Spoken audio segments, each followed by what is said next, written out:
Բարև ձեզ, պարոն Տեր-Մկրտչյան, ավանդույթի համաձայն ամեն շաբաթ դուք կրթական թեմայով մի քանի թեմաներ եք առանձնացնում, որոնց անդրադառնում եք, խնդրեմ ինչ եք առանձնացրել օրվա համար։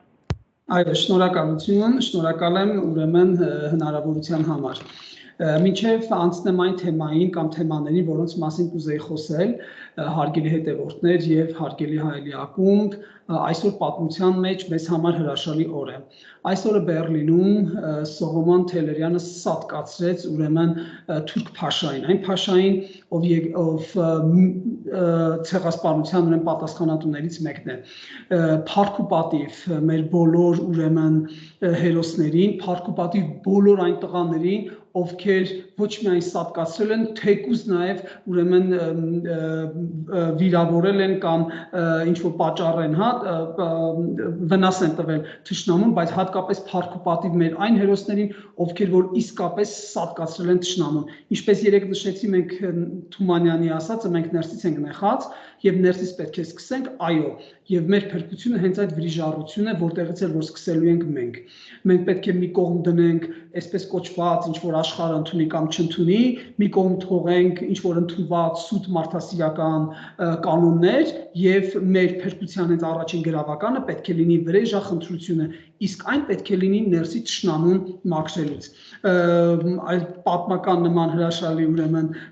իրադրությանը անդրադառնալուց հետո հիմա անցնեմ ուրեմն խայտառակ մի վիճակի, Մարիամ ջան, ինչը որ կատարվում է դպրոցի տնօրենների ընտրության հետ կապված։ Տեսեք, ցանկացած ոլորտ մեր մոտ այնպեսի խառը իրավիճակի մեջ է, այնպես է գլխի վրա շուռ տված, որ ուզում ես ինչ-որ ձևով պատկերացնում ես, որ ինչպես շտկես, հասկանում ես, թե դա ինչ ահռելի գործ է, եւ հասկանում ես արդյոք հնարավոր է դա անել, թե չէ։ Ուրեմն այս հարցով բազմաթիվ ուրեմն մարդիկ ոչ միայն ինձ անձնապես գրել, այլ նաեւ բարձրացնում են այս հարցերը, բայց դե բնականաբար մենք գիտենք ինչ սպասել սրանցից։ Այստեղ շատ կարևոր ուրեմն մի հարց կա։ Ուրեմն IP հետ կապված, սրանք նորից այս Պետրոսի կնիկ կոչվածը, պարզվում է, որ աստղաբաշխական գումարներ են լվացել, իրենց բնորոշը լափել են, վերապատրաստել են 60 մասնագետների, տնօրենների, ովքեր պետք է վերապատրաստեն մյուսներին, որ դառնան ուրեմն դպրոցի տնօրեն, այսինքն պետք է վերապատրաստում անցնեն։ Բայց այդ ամբողջ գործընթացը որ տեղի ունեցել ինչպես իրենց բնորոշ է, այսպես սվաղելու, ընդհանրապես թղթաբանություն ցույց տալու միջոցով, այսինքն ահավոր շատ գումար են դուրս գրել, գումարներ են կերել, լափել են բառից բուն իմաստով, բայց ոչ մի որակ չի ապահովել, դե բնականաբար իրենցից որակ պահանջելը դա անիմաստ բան է։ Բայց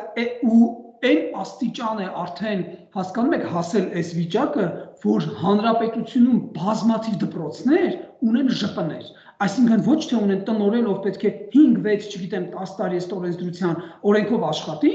այլ անընդհատ սրան հանում են, սրան են բերում, նրան հանում են, սրան են բերում։ Այս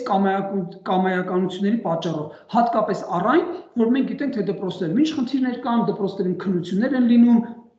կոլեկտիվի հետ հաճախ բախումներ են լինում, միայն հիշեցնեմ հոկտեմբերի այն հայտնի դեպքը, որին հենց անդրադարձանք Հայելիում, երբ ուսուցչին մեղադրեցին, որ աշակերտների նկատմամբ սեռական ոտնձգություն է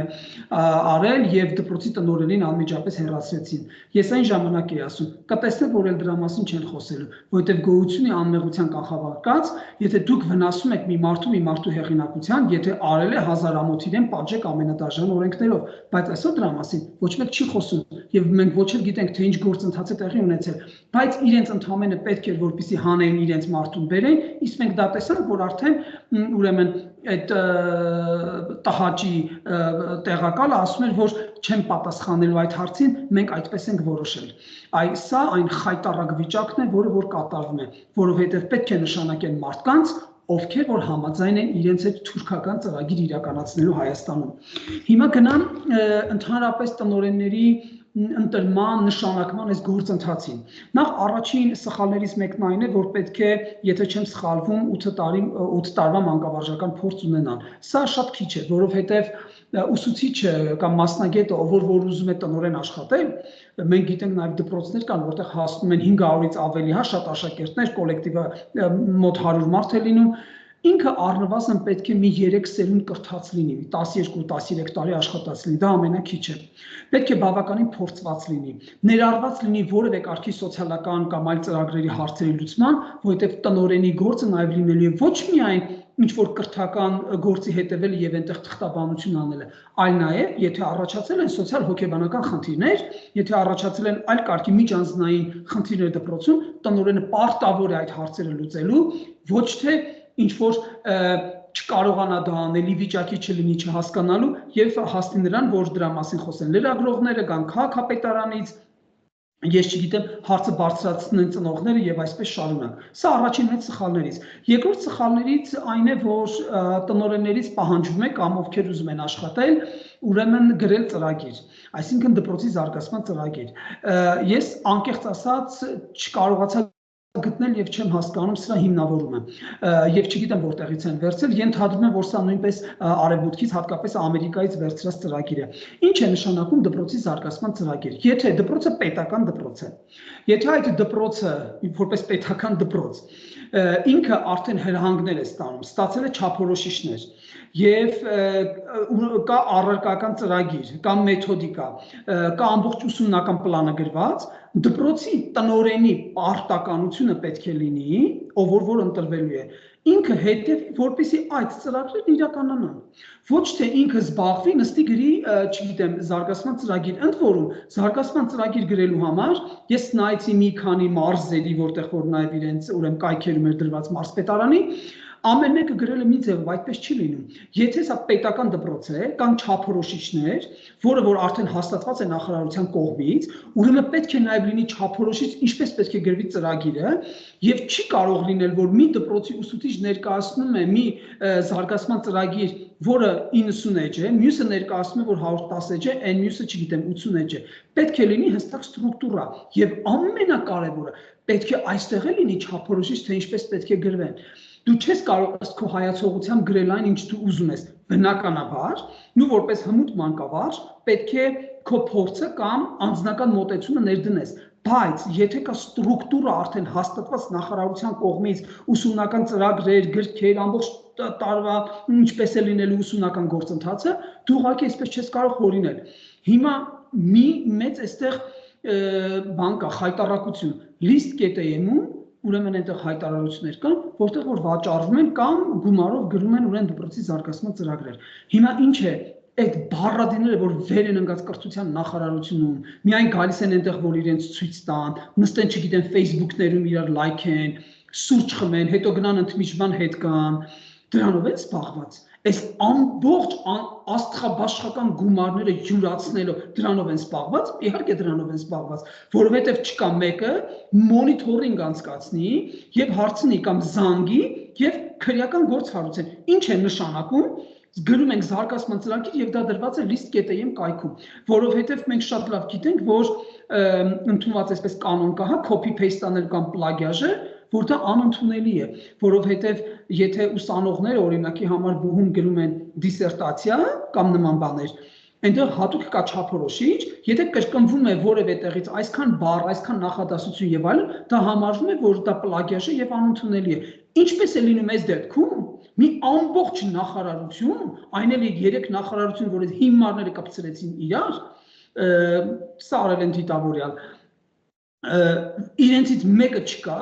որ այս հարցը բարձրացնի, կամ ինչ-որ մեկը իրենց ասի, որ նման բան կա եւ սրանք հետևեն։ Ինչպես է նման բան լինում։ Դե բնականաբար, եթե օգնություն եկան զինվորներին պատերազմի ժամանակ,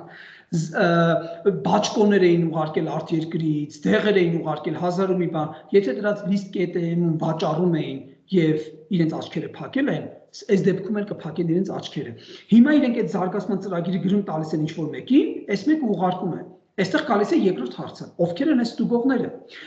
ինչ որ վահրամներ կոչված, ովքեր նստած են այնտեղ։ Տեսեք ինչ է խայտառակությունը։ Մեկը այդ ամբողջ ծրագիրը գնահատում է 3, մեկը գնահատում է 1։ Սա նշանակում է, որ երկուսն էլ չմասնագետ են, որովհետև եթե տարբերությունը շատ է, նշանակում է, որ իրենք ծանոթ չեն կրթական ամբողջ գործընթացին։ Եվ ընդհանրապես, ինչ բան է կրթությունը, կրթությունից բոբիկ են, բառից բուն իմաստով, որովհետև մասնագետները նման հարցում չի կարող մեծ տարբերություն լինել։ օրինակ այսպես ընդունված էսեյները, որը որ լինում է TOEFL-ի եւ ընդհանրապես Cambridge-ի քննությունների ժամանակ եւ ստուգում են եւ նույն գրավորը ստուգում են 2 կամ 3 հոգի, իրենց մոտեցումները գրեթե նույնն է լինում։ Տարբերությունը կարող է լինել կես, մաքսիմում 1 միավոր, բայց եթե տարբերությունը 2 եւ ավելի միավոր է, նշանակում է դրանք ստուգել են ոչ մասնագետները, որովհետեւ նա, ով վերցնում է եւ այդ զարգացման ծրագիրը ստուգում է,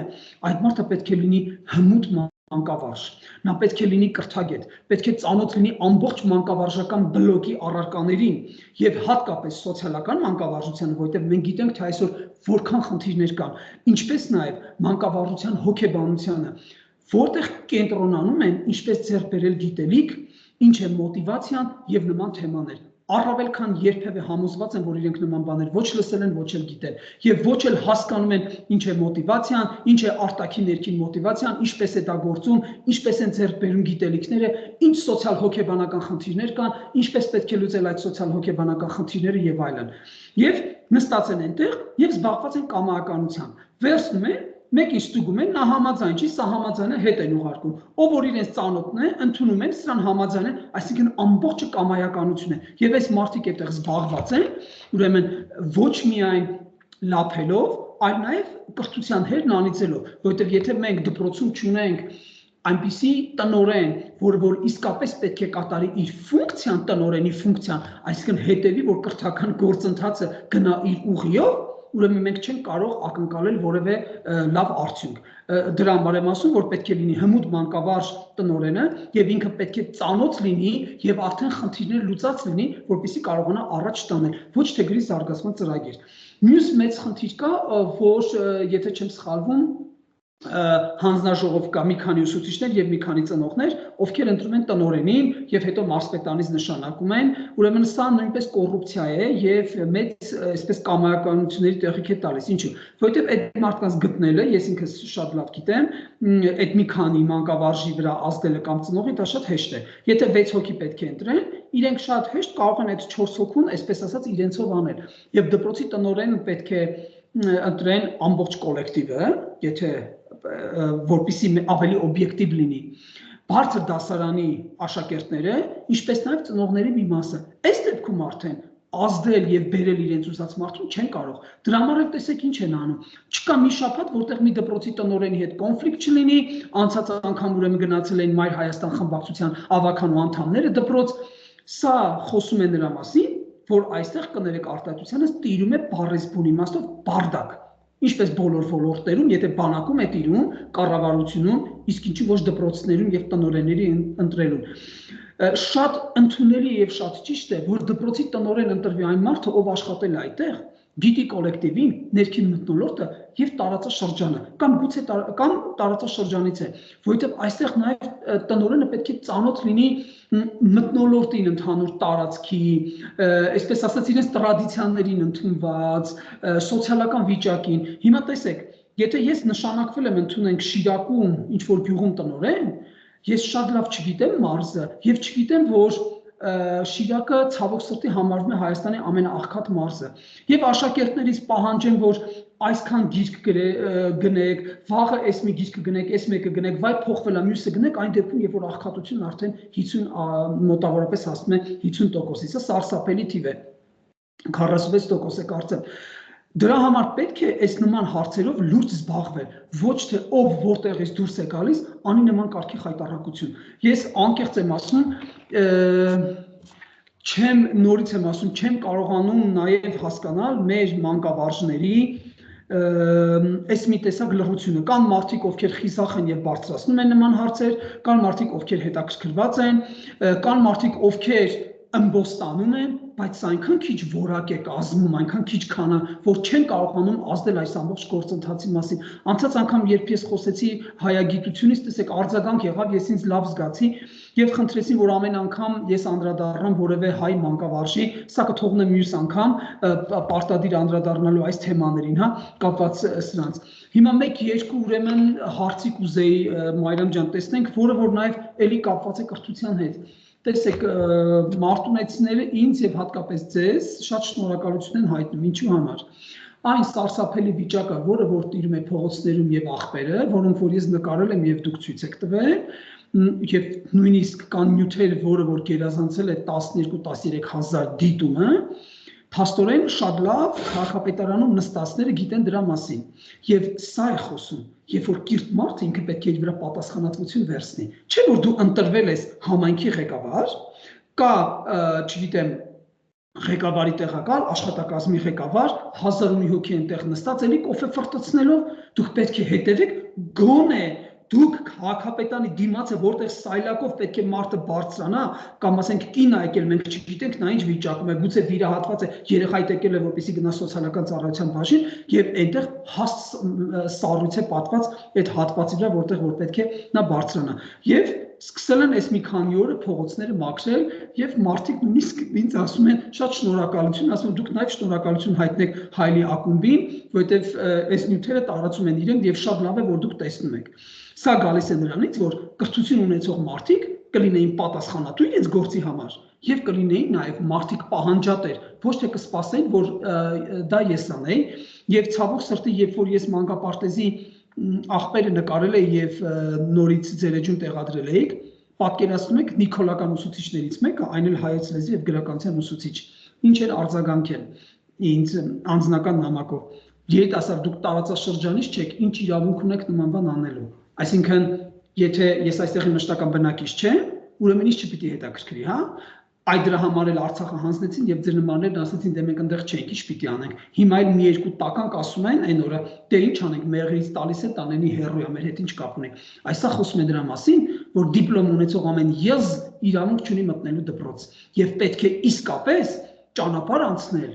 ապացուցել, որ դու կրթության մարդ ես, որ մտնես դպրոց, որպեսզի կարողանանք բարելավել, որովհետև եթե բարելաված դպրոց ունենք, բարելաված կրթություն ունենք լավ դաստիարակված հայրենասեր դաստիարակված քաղաքացի, մենք չենք ունենա նման իրավիճակ։ Եվ մի այսպես կարճ անդրադարձ անեմ, հիշում եք հունվարի 29-ին ես ձեզ մոտ էի ստուդիայում, մենք խոսեցինք տրանսպորտից։ Եվ ինչ ասեցի ձեզ, ասեցի կտեսնեք։ Իրենք, երբ որ տեսան ըմբոստանում են մարդիկ, կդնեն հասարակական տրանսպորտում, հանրային տրանսպորտում ռևիզորներ, որ կտուգանեն մարդկանց, կվախեցնեն, որպեսզի բարձրացնեն գինը։ Եվ տեսեք, երեք քաղաքապետարանը դրա մասին հայտարարեց։ Այսինքն, երբ որ փորձառու մարդիկ, ովքեր մտածում են, ովքեր կարդում են, ովքեր հասկանում են, ովքեր գործընթացը տեսնում են եւ զգուշացնում են, որ այդպես է լինելու,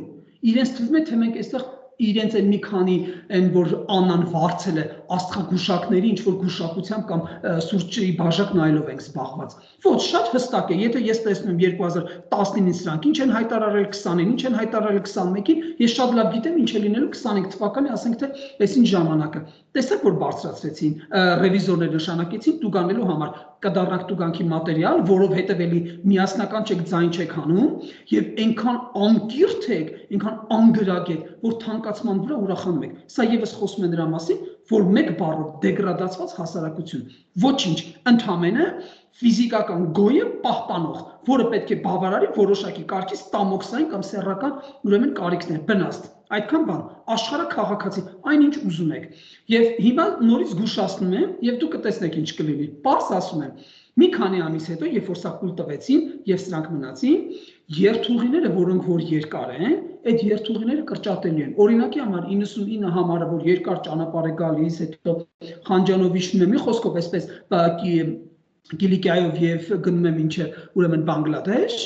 իրենք դա կկրճատեն, այս անգամ այդ 150-ը կդառնա 300, մի երկու հատ էլ ավտոբուս կփոխեն եւ մեկ ճանապարհ իրենց վրա կնստի 600 դրամ։ Այ երբ որ խոսում են մարդիկ, զգուշացնում են, աշխատանք է տանում, ես տեսնում եմ այնտեղ հոգատար, հա,